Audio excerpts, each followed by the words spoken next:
Hello students. आज हम start कर रहे हैं inorganic chemistry. Inorganic chemistry first start करेंगे, inorganic chemistry, then organic chemistry, फिर फिजिकल केमिस्ट्री। इनऑर्गेनिक केमिस्ट्री का ये सिलेबस है। फर्स्ट में है hydrogen bonding and van der Waals forces. पहले हम सेक्शन फर्स्ट करेंगे, उसके अंदर hydrogen bonding and van der Waals forces करेंगे। देन सेक्शन बी पे जाएंगे। सेक्शन बी के अंदर पहले पी ब्लॉक एलिमेंट्स कवर करेंगे। इसके अंदर जो सिलेबस में दिया हुआ है हम सिर्फ वही टॉपिक्स उठाएंगे। तो फर्स्ट आ जाएगा आपका hydrogen bonding. First of all hydrogen bonding होती क्या है? जैसे आपने +2 या बीएससी फर्स्ट ईयर के फर्स्ट सेमेस्टर में काफ़ी बॉन्डिंग के बारे में पढ़ा होगा कि बॉन्डिंग होता क्या है, कि दो एटम्स के बीच में ए बी कोई भी कंसीडर कर लिया हमने, दो एटम, उनके बीच में जो बॉन्ड होता है, ठीक है, इसको हम दो एटम के बीच में जो बॉन्ड होता है डिफरेंट टाइप्स की कैटेगरी की वजह से होता है। मान लो कि वो बॉन्ड होता है कि किसी शेयरिंग ऑफ इलेक्ट्रॉन की वजह से आ जाता है। शेयरिंग ऑफ इलेक्ट्रॉन्स मीन्स एक एटम, जैसे इस तरह ए एटम है और बी एटम है, अगर वो दोनों बॉन्ड को इलेक्ट्रॉन को शेयर करके बॉन्ड की फॉर्मेशन करते हैं, उसको शेयरिंग ऑफ इलेक्ट्रॉन से जो बॉन्ड बनता है उसको कोवलेंट बॉन्ड बोल देते हैं। और आपको पता है कि केमिस्ट्री के अंदर या इस यूनिवर्स में कोई भी एटम और आयन अपना ऑक्टेट या डबलेट कंप्लीट करता है, जिससे कि वो स्टेबिलिटी को गेन कर सके, और स्टेबिलिटी को गेन करने के लिए बॉन्ड की फॉर्मेशन करता है। सेकंड आपका होता है कि एक्सचेंज ऑफ इलेक्ट्रॉन की वजह से, मीन्स मान लो दो एटम है, NaCl का एग्जांपल लेते हैं। सोडियम का एटॉमिक नंबर 11 है 281, इसके पास एक एक्स्ट्रा इलेक्ट्रॉन है। अगर ये एक एक्स्ट्रा इलेक्ट्रॉन दे देगा तो इसका ऑक्टेट कंप्लीट हो जाएगा, या तो एक इलेक्ट्रॉन दे या 7 इलेक्ट्रॉन ले, बट 7 इलेक्ट्रॉन को ऐड करने के लिए बहुत हाई अमाउंट ऑफ एनर्जी लगती है, जो कि पॉसिबल नहीं है। तो इस वजह से इलेक्ट्रॉन को लॉस कर देता है, और क्लोरीन को एक इलेक्ट्रॉन की ज़रूरत है तो वो गेन कर लेता है। और जो ये पॉजिटिव नेगेटिव चार्ज आया है लॉस ऑफ इलेक्ट्रॉन और गेन ऑफ इलेक्ट्रॉन की वजह से एक इलेक्ट्रोस्टैटिक अट्रैक्शन फील कराता है, और इस ये अट्रैक्शन की वजह से जो बॉन्ड बनता है उसको आयनिक बॉन्ड बोलते हैं, आयनिक बॉन्ड। अब थर्ड क्या आता है? एक आता है आपका डेटिव बॉन्ड। डेटिव बॉन्ड में इसके अंदर क्या था कि शेयरिंग ऑफ इलेक्ट्रॉन, इसके अंदर था ट्रांसफ़र ऑफ इलेक्ट्रॉन। इसमें होगा कि एक इलेक्ट्रॉन्स के बाद दो इलेक्ट्रॉन्स की कमी, एक एटम के पास दो इलेक्ट्रॉन की कमी है, और एक एटम के पास वो इलेक्ट्रॉन रिच कंपाउंड है, तो वो क्या करेगा, अपने इलेक्ट्रॉन्स दूसरे एटम को दे देगा, जिससे कि दोनों की बैलेंसिंग कंप्लीट हो जाती, जिसमें एक एटम कंप्लीटली अपने इलेक्ट्रॉन्स को दूसरे एटम को डोनेट कर दे, तो उससे जो बॉन्ड बनता है वो डेटिव बॉन्ड बनता है। ये सब हो गए आपके केमिकल बॉन्ड, जिससे कि एटम एक दूसरे के साथ इलेक्ट्रॉन को एक्सचेंज करते हैं।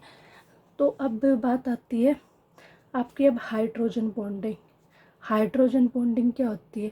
वंडरवाल बॉन्डिंग, बहुत सारी केमिस्ट्री के अंदर बॉन्डिंग होती है, ठीक है। आपका फर्स्ट चैप्टर के अंदर हाइड्रोजन बॉन्डिंग है। इसमें क्या होता है कि पीरियोडिक टेबल में जो सबसे ज़्यादा इलेक्ट्रोनेगेटिव एटम है, जैसे फ्लोरीन, ऑक्सीजन, नाइट्रोजन, ये पीरियोडिक टेबल में मोस्ट इलेक्ट्रोनेगेटिव एटम होते हैं, मोस्ट इलेक्ट्रोनेगेटिव एटम। ये जब हाइड्रोजन के साथ बॉन्ड बनाते हैं, ये एक हाइड्रोजन के साथ बॉन्ड बनाते हैं, उसको बोलते हैं हाइड्रोजन बॉन्डिंग, ठीक है। अब जो ये हाइड्रोजन बॉन्डिंग, जब भी आप जैसे जनरली किसी भी एटम के साथ बॉन्ड की फॉर्मेशन होती है, उसको आप एक डैश लाइन से रिप्रेजेंट करते हो। बॉन्ड जब भी हाइड्रोजन बॉन्ड की फॉर्मेशन होती है उसको 3 डैश लाइन से रिप्रेजेंट किया जाता है। बुक्स के अंदर बहुत सारी डैश लाइनें दिखाई जाती है, बट इसका जो परफेक्ट रिप्रेजेंटेशन का तरीका होता है वो 3 डैश लाइन ही होता है, ठीक है। जब भी हाइड्रोजन एटम पीरियोडिक टेबल में प्रेजेंट जो एलिमेंट है जिनमें से मोस्ट इलेक्ट्रोनेगेटिव एटम है उनके साथ बॉन्ड की फॉर्मेशन करता है, उसको बोलेंगे हाइड्रोजन बॉन्डिंग।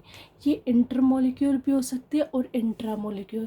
अब इंटर और इंट्रा में डिफरेंस क्या है? इंटरमोलिक्यूलर हाइड्रोजन बॉन्डिंग होती है दो डिफरेंट एटम्स के बीच में जो बॉन्डिंग होती है, और इंट्रा सेम मोलिक्यूल्स के अंदर विद इन ए मोलिक्यूल्स की बॉन्ड की फॉर्मेशन होती है। अब आता है कि हाइड्रोजन, जैसे अब बात आती है हाइड्रोजन फ्लोरीन के साथ बॉन्डिंग, हाइड्रोजन की ऑक्सीजन के साथ बॉन्डिंग, हाइड्रोजन के नाइट्रोजन के साथ। अगर ये तीनों एटम हाइड्रोजन के साथ अटैच होंगे तो हाइड्रोजन बॉन्डिंग होगी। अब एग्जांपल लेते हैं HCl। इन दोनों के बीच में जो बॉन्डिंग होती है वो हाइड्रोजन बॉन्डिंग नहीं होती।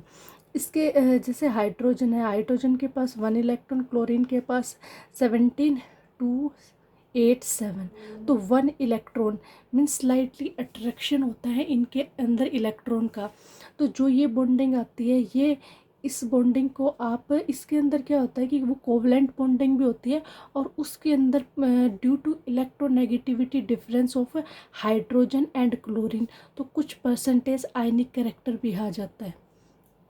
ये नहीं होता कि कोई भी बॉन्ड को, कुछ बॉन्ड होते हैं कि कम्प्लीटली कोवलेंट बॉन्ड होते हैं, कुछ कम्प्लीटली आयनिक बॉन्ड होते हैं, बट कुछ बॉन्ड ऐसे होते हैं जिसके अंदर कुछ परसेंटेज आयनिक कैरेक्टर आता है, जो दो एटम की इलेक्ट्रोनेगेटिविटी के डिफरेंस के ऊपर डिपेंड करता है। तो ये वाला जो बॉन्ड होगा इसको आप हाइड्रोजन बॉन्ड नहीं बोलोगे, मोस्ट इलेक्ट्रोनेगेटिव एटम ही होना चाहिए हाइड्रोजन के साथ। तो इसकी डेफिनेशन लिखेंगे, when hydrogen atom is covalented bonded with more electronegative atom like nitrogen, oxygen, fluorine, then partially positive charge is provided to hydrogen atom and partially negative charge is provided to electronegative atom. Yeah. And the attraction takes place, hence due to this partially charge a weak attraction takes place between them is called hydrogen bonding.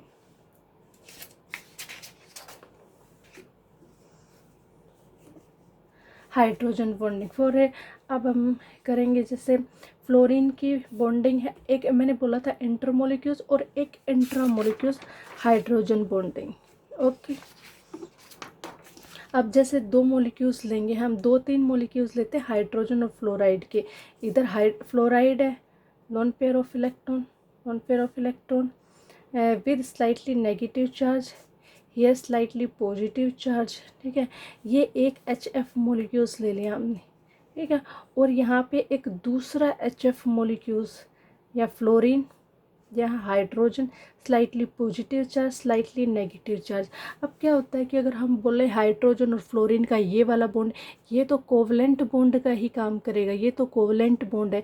इसमें क्या है कि hydrogen और fluorine, first of all तो hydrogen और fluorine अपनी valency complete करेंगे, ये अलग अलग एटम्स थे, ठीक है, और जब इन्होंने शेयरिंग ऑफ इलेक्ट्रॉन से अपनी वैलेंसी कंप्लीट कर दी तो ये एक मोलिक्यूल्स बन गया, और एक दूसरा मोलिक्यूल्स है HF। अब इस एक मोलिक्यूल्स के ऊपर स्लाइटली पॉजिटिव चार्ज, हाइड्रोजन की इलेक्ट्रोनेगेटिविटी फ्लोरीन की इलेक्ट्रोनेगेटिविटी से कम होती है तो स्लाइटली पॉजिटिव चार्ज। फ्लोरीन क्या करेगा, कुछ इलेक्ट्रॉन अपनी तरफ खींच लेगा तो स्लाइटली नेगेटिव चार्ज, ठीक है। अब ये वाला बॉन्ड कोवलेंट है, कुछ percentage of ionic character present होगा, ठीक है। अब सेम ऐसा ही स्लाइटली पॉजिटिव और slightly negative charge, slightly positive और स्लाइटली नेगेटिव चार्ज। जब ये दो मॉलिक्यूल्स पास आते हैं तो इसके पास स्लाइटली पॉजिटिव चार्ज और इसके पास स्लाइटली नेगेटिव चार्ज, तो उनके बीच में एक वीक अट्रैक्शन आ जाता है, और इस अट्रैक्शन को ही आप हाइड्रोजन बॉन्डिंग का नाम देते हो, ठीक है। तो फ्लोरीन दिस, एंड आगे भी अगर करेंगे तो इधर फ्लोरीन हाइड्रोजन, और आगे ऐसे मॉलिक्यूल्स, इधर हाइड्रोजन फ्लोरीन, ऐसे करके, तो ये वाला जो बॉन्डिंग होगी वो हाइड्रोजन बॉन्डिंग होगी, जिसको 3 डैश लाइन से रिप्रेजेंट करोगे। और ये वाली जो बॉन्डिंग है वो कोवलेंट बॉन्डिंग है, जो मॉलिक्यूल्स ने अपनी कोवैलेंसी कंप्लीट करने के लिए की है। अब होता है कि ये होती है आपकी हाइड्रोजन बॉन्डिंग कैसे बनती है दो मॉलिक्यूल्स के बीच में। अब जो हाइड्रोजन बॉन्ड है, जैसे हम स्ट्रेंथ ऑफ बॉन्ड निकालते हैं कि सबसे ज़्यादा स्ट्रॉन्ग बॉन्ड कौन सा होगा, तो क्या करते हैं उस बॉन्ड को ब्रेक करके देखते हैं, जितनी अमाउंट ऑफ एनर्जी रिलीज होती है उसके ऊपर डिपेंड होता है कि वो बॉन्ड कितना स्ट्रॉन्ग है। हाइड्रोजन जो बॉन्ड होता है उसकी जो एनर्जी होगी वो होती है 20 to 40 किलो जूल पर मोल। और कोवलेंट बॉन्ड की स्ट्रेंथ होती है, ये जो हाइड्रोजन बॉन्ड होता है ये बहुत ही वीक बॉन्ड है, 100 to 500 किलो जूल पर मोल। एंड एक वेंडरवाल फोर्स होता है, वेंडरवाल बॉन्ड होता है मॉलिक्यूल्स के बीच में, जो कि आपका सिलेबस के अंदर जो अभी हम आगे डिस्कस करेंगे उसकी होती है लेस देन 20। ओके, तो अगर हम चले कि बॉन्ड की स्ट्रेंथ के अकॉर्डिंग, तो सबसे स्ट्रॉन्ग कोवलेंट बॉन्ड होगा, देन हाइड्रोजन बॉन्ड होगा, और देन वेंडरवाल। जनरली हाइड्रोजन और वेंडरवाल बॉन्ड को बोला ही वीक बॉन्ड जाता है, क्योंकि ये स्लाइटली अट्रैक्शन की वजह से जनरेट होते हैं, और जो कम्प्लीटली ट्रांसफ़र ऑफ इलेक्ट्रॉन के अट्रैक्शन की वजह से जो आयनिक बॉन्ड जनरेट होता है वो सबसे स्ट्रॉन्ग बॉन्ड होगा।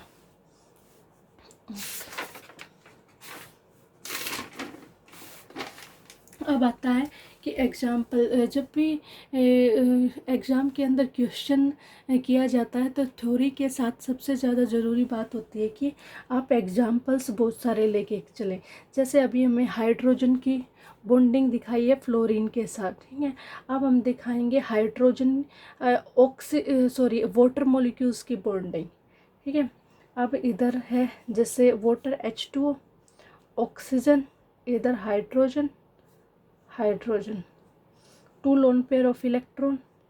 और अब आपको पता है कि ऑक्सीजन की इलेक्ट्रोनेगेटिविटी हाइड्रोजन की इलेक्ट्रोनेगेटिविटी से ज़्यादा है, तो ये क्या करेगा, जो इलेक्ट्रॉन है, जो शेयरिंग ऑफ इलेक्ट्रॉन है उसको अपनी तरफ थोड़ा अट्रैक्ट करेगा, जिसकी वजह से इलेक्ट्रॉन का झुकाव जो होगा ऑक्सीजन की तरफ ज़्यादा हो जाएगा, जिसकी वजह से स्लाइटली नेगेटिव चार्ज ऑक्सीजन के ऊपर and slightly positive charge hydrogen के ऊपर। And then second molecules, same explanation, slightly positive, slightly positive, ठीक है। अब ये इसके पास स्लाइटली नेगेटिव है, वन मॉलिक्यूल सेकेंड वाले मॉलिक्यूल्स दोनों के पास पॉजिटिव नेगेटिव चार्ज है, पॉजिटिव नेगेटिव चार्ज अट्रैक्ट करेंगे तो इनके बीच में अट्रैक्शन आ जाएगा, इसको बोलोगे हाइड्रोजन बॉन्डिंग। देन दूसरा molecules the slightly positive, oxygen, hydrogen slightly positive, negative with loan pair of electron, and इस टाइप की बॉन्डिंग इनके बीच में बन जाती है। आगे भी आप इसको इससे एक्सटेंड कर सकते हैं। ये है वाटर के साथ हाइड्रोजन बॉन्ड। अब क्या होता है कि जैसे आपका है वाटर प्रेजेंट होता है लिक्विड स्टेट के अंदर, और जैसे इस अगर ग्रुप के अंदर चले तो हाइड्रोजन सल्फाइड, H2SC, H2TE, ये क्या होते हैं, गैसेस होते हैं। अब आएगा कि ये आपका वाटर लिक्विड स्टेट में प्रेजेंट होता है H2S गैस, वाई, तो ये ड्यू टू हाइड्रोजन बॉन्डिंग। अगर कोई कंपाउंड किसी के अंदर सोल्यूबल है तो वो कंपाउंड उसके साथ हाइड्रोजन बॉन्डिंग बना लेता है, जिसकी वजह से वो सोल्यूबिलिटी होता है। जनरली जो सोल्यूबिलिटी का कंसेप्ट है वैसे तो बहुत टाइप से एक्सप्लेन होता है, एक कॉमन जनरल सा कंसेप्ट है, अगर कोई कंपाउंड बी के अंदर सोल्यूबल है तो वो किसकी वजह से, क्योंकि ए बी के साथ हाइड्रोजन बॉन्डिंग की फॉर्मेशन कर लेता है। तो अब आता है types of hydrogen bonding.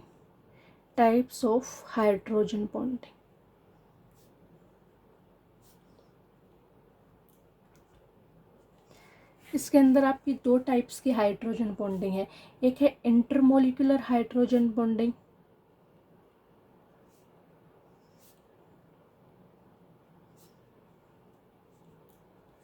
Second है इंट्रामोलिकुलर हाइड्रोजन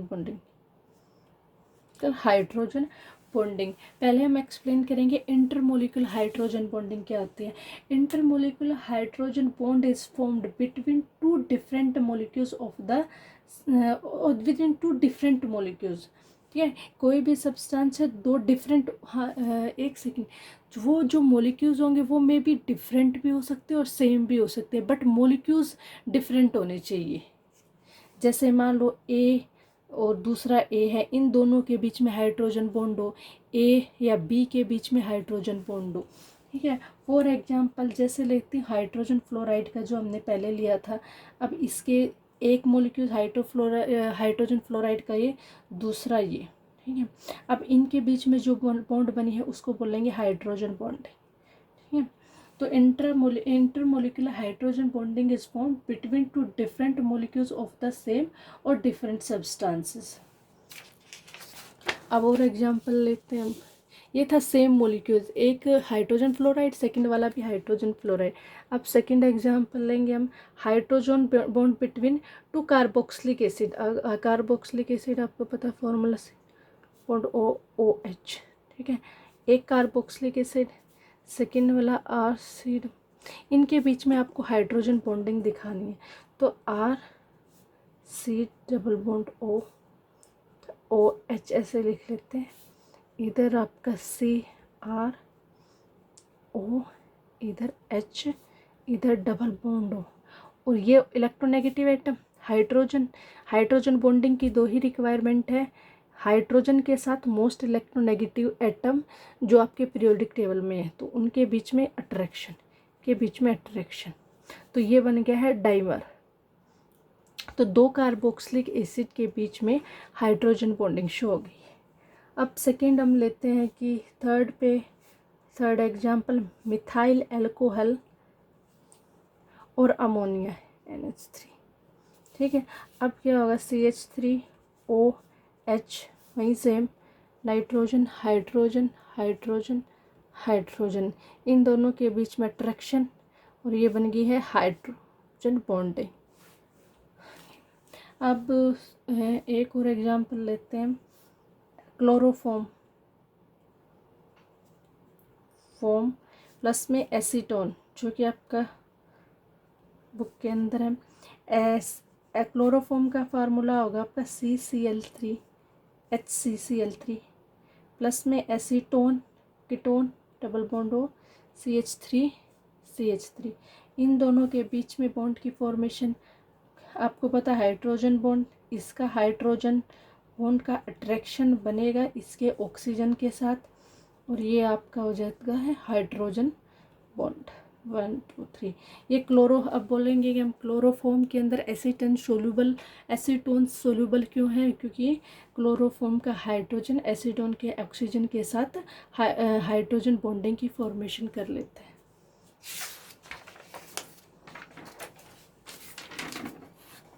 अब आती है second type, intramolecular hydrogen bonding.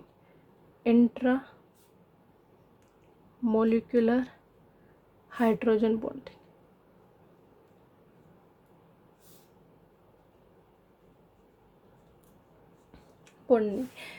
इसकी डेफिनेशन इसको हम एक्सप्लेन करेंगे। When hydrogen bonding take place within a single molecule, this is a called intramolecular hydrogen bonding. Means अलग दो डिफरेंट मोलिक्यूल्स नहीं होंगे, मतलब अलग अलग, जैसे ए बी का एग्जांपल दिया था ना, ए का ए के साथ, बी का बी के साथ, या ए बी के साथ, ये सब है इंटरमोलिक्यूल। अगर एक ऐसा मोलिक्यूल है उसके अंदर हाइड्रोजन भी है और इलेक्ट्रोनेगेटिव एटम है, और डिस्टेंस कम होने की वजह से वो दोनों में अट्रैक्शन आ जाता है, और वो अंदर ही मॉलिक्यूल्स के अंदर ही बॉन्ड की फॉर्मेशन कर लेते हैं, उसको बोलते हैं intermolecule hydrogen bonding. For example ortho nitrophenol जैसे ऑर्थो नाइट्रोजन, ये है बेंजीन आपका, ऑर्थो के ऊपर नाइट्रो ग्रुप, यहाँ OH ग्रुप। ठीक है, अब इसको हम नाइट्रोजन डबल बॉन्ड O, यहाँ पे ऑक्सीजन, यहाँ पे हाइड्रोजन। अब क्या होता है कि ये ऑर्थो नाइट्रोफिनोल के अंदर ये ऑर्थो पोजीशन है के ऊपर जो प्रेजेंट है ऑर्थो पोजीशन के ऊपर जो नाइट्रो ग्रुप प्रेजेंट है, इसमें क्या होता है, इन दोनों के बीच में डिस्टेंस काफ़ी कम है, और डिस्टेंस कम होने की वजह से इसके ऑक्सीजन जिसके ऊपर स्लाइटली नेगेटिव चार्ज है और ये हाइड्रोजन जिसके ऊपर स्लाइटली पॉजिटिव चार्ज है, उनके बीच में अट्रैक्शन फील होता है, एक अट्रैक्शन आ जाता है।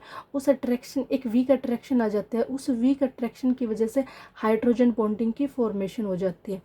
तो ये एक ही मॉलिक्यूल्स है, एक ही मॉलिक्यूल्स के अंदर दो ग्रुप अटैच थे, तो दोनों के बीच में वीक अट्रैक्शन आने की वजह से हाइड्रोजन बॉन्ड की फॉर्मेशन हो जाती है।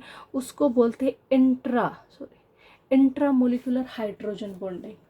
अब क्या होता है कि ये, जैसे मैं एग्जांपल ले लेती हूँ, पैरा NO2OH, अगर पैरा नाइट्रोफिनोल है, इसके बीच में भी जैसे हाइड्रोजन है यहाँ पे और यहाँ पे ऑक्सीजन है, बट यहाँ पे हाइड्रोजन बॉन्ड प्रेजेंट नहीं होता, क्योंकि ये वाले डिस्टेंस काफ़ी हो जाती है, जिसकी वजह से इनके बीच में अट्रैक्शन नहीं आ पाता।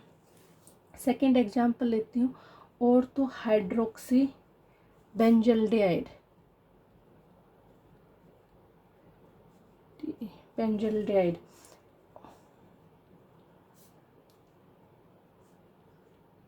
डबल बॉन्ड OH, बेंजल्डिहाइड, यहाँ पे एल्डिहाइड ग्रुप, यहाँ पे आपका हाइड्रोक्सी ग्रुप, इसका ऑक्सीजन और इसके साथ अट्रैक्शन आएगा, ये बन गया आपका हाइड्रोजन बॉन्ड। हाइड्रोजन बॉन्ड, ये एग्जाम्पल होंगे आपके इंट्रामोलिकुलर हाइड्रोजन बॉन्डिंग के। और जो हाइड्रोजन बॉन्ड होता है उसका बायोलॉजिकली बहुत ही ज़्यादा इम्पोर्टेंस होती है, ठीक है। जैसे हाइड्रोजन बॉन्ड कार्बोहाइड्रेट प्रोटीन्स के अंदर प्रेजेंट होता है, लिपिड्स के अंदर प्रेजेंट होता है। जैसे जो ह्यूमंस के सर पे बाल होते हैं उनके बीच में भी हाइड्रोजन बॉन्डिंग प्रेजेंट होती है, और जो बालों की स्ट्रक्चर होती है वो डिपेंड करती है कि किस टाइप की किसकी बॉन्डिंग कैसे अटैच होती है। तो आपके ये होता है कि आपका फर्स्ट लेक्चर हाइड्रोजन बॉन्डिंग का कंप्लीट। अब हम करेंगे वैन डर वाल्स फोर्सेस।